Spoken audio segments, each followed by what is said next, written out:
재단 현장 요원이 흙바닥에 쓰러져 있고 그의 가슴에는 쇠창이 박혀 있습니다.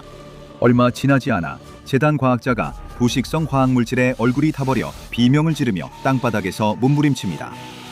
어둡고 더러운 동굴 터널 깊은 곳에서 여러 기동 특무부대 요원들이 함정에 빠져 직접 만든 뾰족한 말뚝에 찔려 쓰러져 있고 치명적인 세력들이 아래에 숨겨진 장소에 집결하고 있습니다.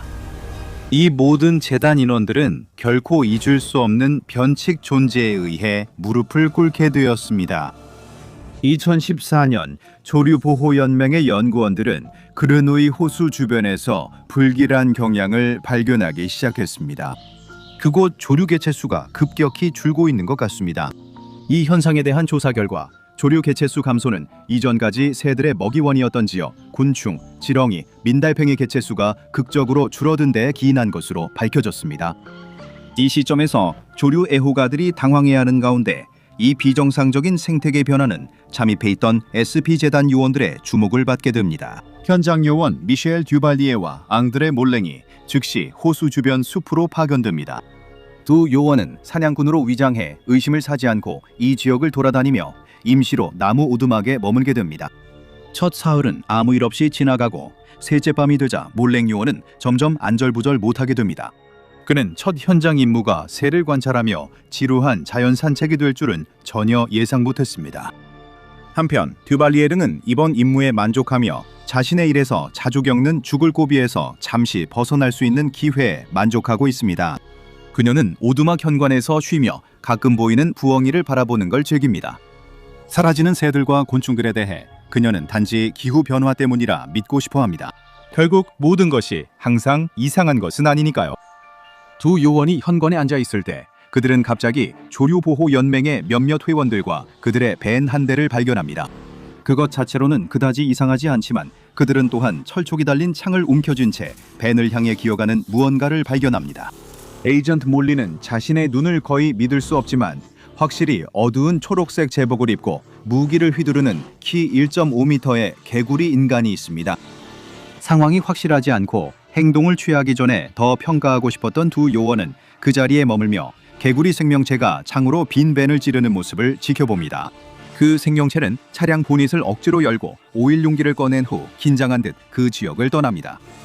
이 시점에서 듀발리의 요원은 개구리를 따라가서 훔친 오일 용기를 어디로 가져가는지 확인하라고 명령합니다. 그들은 불안해하는 양서류에게 들키지 않도록 조심하면서 개구리를 추적하다가 마침내 그 개구리가 글렌웨어 호수가에 도착할 때까지 따라갑니다. 그러다가 갑자기 멈춰서 울음주머니를 부풀리고 길고 크게 울어댑니다. 서로 다른 두 목소리가 응답하듯 울리고 두 개구리가 숲에서 나와 그 개구리를 만나러 갑니다. 또 다른 개구리가 숲에서 나타났는데 요원들에게 너무 가까운 곳이었습니다. 개구리는 요원들을 보고 놀라 비명을 지르며 물가로 도망쳤습니다. 다른 개구리들도 놀라서 누군가 침입했음을 알아차리고 물속으로 뛰어듭니다. 몰린 요원은 포기하지 않고 도망치는 개구리를 계속 쫓습니다. 개구리는 눈을 크게 뜬 채 겁에 질린 눈빛으로 요원을 바라보며 유창한 프랑스어로 다가오지 말라고 외칩니다. 절박한 자기 방어로 그 개구리는 창을 던져 몰린 요원의 가슴을 꿰뚫습니다. 그가 쓰러지자 듀발리의 요원은 재빨리 움직여 사냥총을 꺼내 개구리의 목에 마취다트를 쏩니다. 개구리는 땅에 쓰러져 의식을 잃습니다. 듀발리의 요원의 신속한 개입 덕분에 몰린 요원은 신속하게 치료를 받고 부상에서 완전히 회복할 수 있습니다. 한편 개구리 인간은 가장 가까운 실험 시설로 옮겨져 공식적으로 SCP-5457이라는 명칭을 부여받습니다. 의식을 되찾자마자 개구리는 적대적인 행동을 보이기 시작합니다. 그것은 실험 요원들을 공격하며 다양한 전투 스타일과 전략을 능숙하게 구사합니다. 특이하게도 그 공격적인 행동은 모두 공황 상태에서 나온 듯합니다. 그 개구리는 모든 인간을 두려워하며 완전히 공포에 질려 있습니다. 이 생물의 행동을 파악하고 그 동기를 이해하기 위해 베랑제 박사는 그와 인터뷰를 진행합니다. 먼저 개구리는 고보안 전신 구속구에 묶여 있습니다. 이는 개구리가 팔다리에 점액을 발라 일반 구속구에서 빠져나오는 능력을 가지고 있기 때문인데 처음 수감되었을 때 여러 번 이 능력을 보인 바 있습니다. 다음으로 베랑제 박사가 두 명의 무장 경호원과 함께 들어옵니다. 개구리는 즉시 불안해하며 베람제 박사의 흰색 실험복을 뚫어지게 바라봅니다. 개구리는 두려움이 가득한 목소리로 그를 요리사라고 부릅니다. 당황한 베랑제 박사는 양서류 죄수에게 자신이 부서장이라고 정정합니다. 베랑제 박사는 먼저 그 생물의 이름을 묻습니다. 그 생물은 마르탱 디발 하사라고 소개하며 민족에 대한 충성을 강조합니다. 미끄러운 몸에 칼이 들어와도 동족을 배신하지 않겠다고 주장합니다. 베랑제 박사는 비웃으며 개구리가 고문에 집착하는 이유를 묻습니다. 그는 정중하게 개구리와 대화를 시도하며 협조해준다면 더 편안하게 해주겠다고 제안합니다. 개구리는 조용해지며 엄숙한 결의에 찬 표정으로 과학자를 바라봅니다. 그리고 깊게 숨을 들이쉽니다. 닥터 베랑제르는 개구리가 민감한 고백을 하려 한다고 생각해 털어놓으라고 격려합니다. 그리고 개구리는 그렇게 합니다. 엄청난 양의 부식성 담즙을 닥터 베랑제르의 얼굴에 바로 뿜어냅니다. 닥터 베랑제르가 비명을 지르며 바닥에 쓰러집니다. 한 경비원은 닥터를 돕고 다른 한 명은 개구리의 결박을 더 단단히 조입니다. 개구리는 지치고 힘든 시련에 압도당했지만 닥터 베랑제르가 의무실로 실려가는 모습을 보며 입술을 오므려 만족스러운 미소를 짓습니다. 그곳에서 그는 고열과 심한 장통증에 시달리며 이틀 동안 관찰을 받습니다. 결국 증상이 가라앉아 그는 퇴원 후 다시 일할 수 있게 됩니다. 향후 유사한 사건이 발생할 경우를 대비해 의료진은 또 다른 비슷한 공격의 영향을 막을 수 있는 해독제를 개발합니다. 베랑제 박사가 의무실에 있는 동안 직원들은 듀발 하사와 여러 차례 추가 면담을 시도했지만 듀발 하사는 어떤 질문에도 대답하지 않았고 너무 가까이 다가오는 사람을 공격하려 했습니다. 한편 나누의 호수 주변 지역에서는 요원들이 점점 더 많은 개구리 인간들이 숲에서 자원을 모으는 모습을 목격하고 있습니다. 요원들이 이 개구리 무리들을 추적했을 때 그들은 이 지능적인 개구리, 인간 전체 문명이 거주하는 것으로 보이는 거대한 동굴 시스템을 발견합니다. 나중에 그들은 이곳이 레플릭 드 바스그란두유, 즉 언더프로지아 공화국임을 알게 됩니다. 25명의 요원으로 구성된 특수팀이 동굴을 탐사하고 가능한 한 많은 추가 정보를 수집하기 위해 파견됩니다. 어느 누구도 공화국의 군사력이나 개구리들이 잠재적인 침공에 얼마나 철저히 대비하고 있었는지는 예측하지 못했습니다. 요원들이 처음 동굴로 내려갔을 때 그들은 실수로 함정을 작동시켜 동굴벽에 숨겨진 칸에서 철촉이 달린 창이 발사됩니다. 이 창들로 5 요원이 부상당해 치료를 위해 지상으로 복귀해야 했습니다. 또 다른 함정이 작동되지만 남은 요원들은 이번엔 준비되어 있습니다. 그들은 창을 피하고 위에서 독성 담즙이 담긴 양동이가 떨어지는 또 다른 함정도 비교적 무사히 통과합니다. 낙관적인 기분이 든 그들은 동굴망을 따라 계속 전진합니다. 3시간을 탐험한 끝에 그들은 공화국의 견고하게 요새화된 성벽에 도착합니다. 개구리 병사들은 발견하자마자 화포과 공성무기를 조합해 요원들을 후퇴하게 만듭니다. 그 과정에서 요원 7명이 사망하고 13명이 부상을 입습니다. 재단과 공화국 사이의 긴장이 고조되고 평화로운 해결책이 보이지 않자 몰린 요원은 듀발 하사와 대화할 기회를 요청합니다. 그와 듀발리의 요원은 허가를 받아 하사의 감방 옆에 있는 관찰실에 들어갈 수 있게 됩니다. 개구리는 자신이 죽였다고 생각했던 몰린 요원을 보고 충격을 받습니다. 몰린 요원은 놀라지만 개구리는 그가 먹으러 왔다고 믿습니다. 개구리는 자신이 거의 죽일 뻔했던 것에 대한 복수로 몰린 요원이 자신을 먹으러 왔다고 생각합니다. 듀발리의 요원은 이 문제를 집요하게 파고들며 개구리가 왜 자신이 먹힐 것이라 확신하는지 묻습니다. 당신이 개구리고 우리가 프랑스인이기 때문입니까? 정말 그게 전부인가요?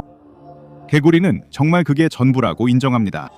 우리는 당신들이 우리 같은 존재들에게 무엇을 하는지 봐왔어요. 우리는 당신들이 우리에게 무엇을 했는지 알고 있습니다. 왜 우리가 당신들로부터 숨는다고 생각합니까? 듀발리의 요원은 충격을 받았습니다. 그녀는 개구리 다리를 좋아하지 않고 그것이 인기 있는 재료라고도 생각하지 않습니다. 몰랭 요원은 채식주의자입니다.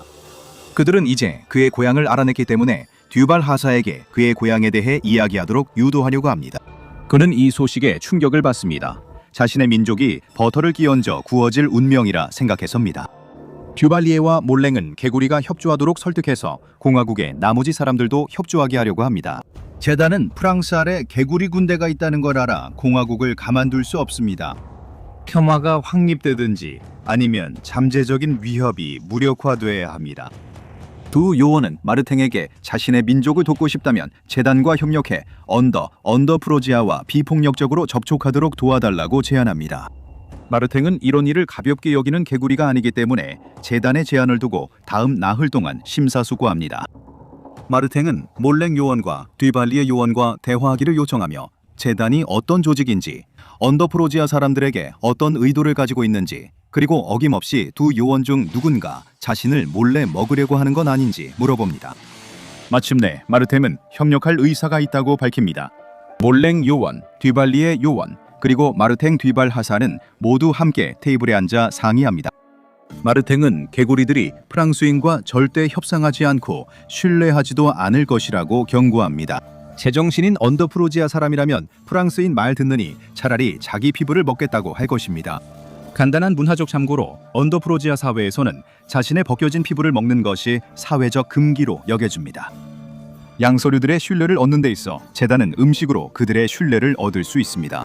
마틴은 언더프로기아의 농작물과 가축이 전염병으로 인해 거의 전멸했고 사람들이 굶주리고 있다고 설명합니다. 이것이 바로 개구리들이 갑자기 지상에 나타나 먹이와 다른 자원을 찾아다니는 이유입니다. 이런 먹이 찾기가 지역 야생동물 개체수 감소를 불러와 재단이 처음 주목하게 된 원인입니다. 따라서 재단이 언더프로기아에 좋은 인상을 남기고 싶다면 식량 지원의 형태로 도움을 제공해야 합니다. 마틴은 재단 요원들에게 마음을 연 결정에 대해 고민하며 자신이 올바른 선택을 했는지 걱정합니다. 듀발리의 요원이 이 두려움을 달래려 합니다. 재단은 변칙 개체를 일부러 죽이러 다니지 않고 격리 요원들이 언더프로지아 사람들이 숨을 수 있도록 돕겠다고 약속합니다. 그래서 그들의 집도 안전하다고 말합니다. 하지만 마틴은 당분간 그들에게 돌아갈 수 없습니다. 마틴은 소중한 협상 자산이자 흥미로운 실험 대상이기 때문입니다. 마틴은 이를 받아들이며 다른 개구리들을 보호하기 위해 임무를 수행하겠다고 합니다. 마틴과의 이 대화 이후 재단은 새로운 전략을 개발합니다. 영국에서 온 재단 요원들은 언더프로기아의 전선으로 이동하여 그곳에 있는 프랑스 재단 요원들을 상대로 가짜 공격을 벌입니다. 언더프로기아 시민들에게 이 새로운 집단, 특히 프랑스인이 아닌 인간들은 프랑스군을 성문 앞에서 몰아내는 것처럼 보입니다. 이 시점에서 이 새로운 영국 요원들은 언더프로기아인들에게 식량을 제공합니다. 이 식량의 구체적인 내용물은 마틴의 제안에 따라 선택되었습니다. 이 시점에서 재단과 언더프로기아 사이에 충분한 신뢰가 쌓이면서 평화조약이 체결되어 그들의 격리 방식이 확립되었습니다. SCP-5457에 대한 현재의 특수 격리 절차는 다음과 같습니다. SCP-5457의 모든 개체를 격리하는 것은 현실적으로 불가능하므로 이 종의 개체들은 글렌위어 호수 아래에 있는 그들의 거주지에서 현장 격리된 것으로 간주됩니다. 재단은 언더프로기아 공화국이 민간인에게 발견되지 않도록 해당 지역의 관광 및 연구를 규제할 책임이 있습니다. 식량, 일반 물품 제조를 위한 자재, 그리고 기타 필요한 보급품들은 재단에 의해 정기적으로 언더프로기아에 전달되어야 합니다. 이렇게 하면 개구리들이 지상에 나가지 않아도 되어 계속 숨겨질 수 있습니다. 이러한 물질적 자원 외에도 보안 컨설턴트와 기타 필요한 지원이 SCP-5457에게 제공되어 그들이 인류 전체로부터 자신의 존재를 숨기려는 노력에 도움이 될 것입니다. 프랑스 국적의 인원은 SCP-5457과의 상호작용이 금지되며 상호작용 시 직원들은 프랑스 요리에서 개구리가 인기가 많음을 자주 언급하라는 지시를 받습니다. 개구리들이 프랑스인을 더 두려워할수록 격리에서 탈출하려는 시도는 줄어듭니다. 프랑스인과 그들이 개구리를 먹고 싶어한다는 소문에 대한 두려움은 언더프로기아를 숨기는 데 도움이 됩니다. 재단이 이 두려움을 인위적으로 부추겨야 한다면 그렇게 해야 합니다. 평화조약이 체결된 후 그레이엄 박사의 지도 아래 SCP 재단과 언더프로기아 공화국 사이의 교환 프로그램이 설립됩니다. 프로그램이 설립된 직후 매우 성공적인 결과가 보고되었습니다. 교환 프로그램을 통해 얻은 가장 주목할 만한 발견 중 하나는 언더프로기아 과학자들이 첨단 화학 및 유전암 연구를 매우 활발히 수행해왔다는 점입니다. 이 지식과 교환으로 재단은 개구리 과학자들에게 증기 동력 기술을 가르치고 그들은 방어와 은폐 전략에 중점을 두어 사회에 적용하려 합니다. 교환 프로그램 동안 재단 직원들은 언더프로기아인들의 프랑스인들에 대한 두려움을 유지하려 최선을 다합니다. 프랑스인들이 살아있는 개구리를 그 몸의 기름기와 점액을 빼려고 산채로 끓이는 것을 즐긴다는 허위 정보가 퍼지고 있습니다. 교환 기간 동안 재단 외교관 카메론은 타라레가 언더프로기아에서 중요한 문화적 인물이자 많은 두려움의 대상임을 발견합니다. 그녀는 언더프로기아 정치인 투룬영 의원과 함께 탈아래의 공포에 관한 연극 공연에 동행합니다. 공연 후 그녀는 프랑스인에게 잡아먹힐까 두려워하는 투룬영과 유대감을 쌓을 기회를 갖습니다. 그녀는 투룬영 의원에게 SCP-082, 즉 식인자 페르낭이 인간을 포함한 온갖 고기를 먹어치우는 모습을 신중하게 선별하고 편집한 영상을 보여줍니다. 투룬영 의원은 그 장면을 보고 속이 메스꺼워지고 바로 다음 날 언더프로기아 군사 예산을 증액하는 법안을 발의합니다. 특히 대형 공성무기 개발과 관련된 예산이었습니다. 재단과 개구리들의 관계가 개선되자 일부 나이 많은 개구리들이 인간과 개구리 간의 평화가 젊은 세대에게 미치는 영향에 대해 우려를 표합니다. 젊은 개구리와 울챙이들은 이제 인간을 두려워하지 않고 지상에 안전하게 나갈 수 있다고 믿는 듯합니다. 이 문제를 예방하기 위해 그레이엄 박사는 언더프로기아의 학교들에서 강연을 열어 아이들에게 프랑스인의 악행을 가르칩니다. 그는 인간과학 수업에서 개구리 해부 영상을 보여주며 아이들의 지상 동경심을 완전히 없앨 만큼 겁을 줍니다. 세월이 흐르고 언더프로기아 공화국은 마르탱 듀발 하사의 계속된 구금에 점점 불만을 품기 시작합니다. 그들은 외교 상황이 안정된 만큼 더 이상 인질로 필요하지 않다며 그의 송환을 요구합니다. 재단은 이에 동의하고 마르탱은 사랑하는 고향인 공화국으로 돌아갑니다. 마르탱은 언더프로지아에서 다시 적응하며 몰랭과 듀발리의 요원에게 편지를 보냅니다. 하지만 그것만이 시간을 보내는 방법은 아닙니다. 마르탱은 비밀리에 개구리들의 반란 운동을 조직하며 재단이 거짓말을 하고 있고 그들이 지상에서 안전하게 살 수 있다고 설득하고 있습니다. 이 운동에 참여한 개구리들의 수는 꾸준히 증가하여 2017년에는 370마리에 이르렀습니다. 이 시점에서 마르탱은 더 이상 기다릴 수 없었습니다. 그들은 마침내 격리구역을 탈출하려고 시도합니다. 군인들과 채집꾼들은 문제없이 경계선을 통과합니다. 재단 보안 요원들이 막으려 했지만 12마리의 개구리만 붙잡았습니다. 나머지 개구리들은 흩어져 숲속으로 사라집니다. 재단이 생각해낼 수 있는 유일한 방법은 대응 부대를 파견해 재단 요원들을 숲속으로 보내 개구리들을 다시 포획하는 것입니다. 이 임무에 배정된 요원 중 한 명은 바로 듀발리의 요원입니다. 그녀는 마르틴을 22마리 다른 개구리들과 함께 산림경비대 초소까지 추적합니다. 그녀가 방에 들어서자 모든 개구리들이 뒷벽 쪽으로 달려가 두려움에 벽에 몸을 바짝 붙입니다. 마르틴은 그들에게 진정하라고 격려하고 자신의 오랜 동맹인 미셸에게 인사합니다. 미셸은 마르틴에게 똑같이 인사합니다. 그는 앙드레 행방을 묻자 디발리에르는 그가 두더지 쥐들과 일하러 갔다고 답합니다. 그녀는 다음에 만날 때 나쁜 소식이 없길 바랍니다. 그녀는 마르틴에게 언더프로지아로 돌아가달라고 간청하며 다른 개구리들도 따라올 거라고 합니다. 마르틴은 거절합니다. 집이라고? 이 어둡고 촉촉한 구멍을? 정상이라고? 세대 동안 숨막히게 한 거짓말 아래 사는 걸 말하는 거야? 우리는 그 아래에 갇혀서 동굴에서 정체되어 있었고 그 모든 게 아무 의미도 없었어. 그래서 내가 그들에게 말했지. 우리가 지상에서 살 수 있다는 걸 보여줬어. 여기는 정말 놀라워. 우리는 얼굴에 햇살을 느낄 수 있고 피부에 바람을 느낄 수 있고 신선하고 자연스러운 물을 마실 수 있어. 그러니까 아니야, 미셸. 이때 마르탱이 크게 울어서 근처에 있는 모든 개구리들에게 신호를 보낸다. 듀발리의 요원이 밖으로 나가자 그녀 주위 숲에서 개구리들이 나오고 있다. 마르탱이 그녀를 따라 밖으로 나가 그녀의 길을 막으려 움직인다. 그녀는 무기를 꺼내 자신이 친구라고 생각하기 시작했던 개구리를 겨눈다. 여긴 숨을 데가 없어. 사람들이 널 찾고 모두 놀랄 거야. 물론이지, 마틴이 대답한다. 하지만 그들이 우릴 잡아먹진 않을 거야.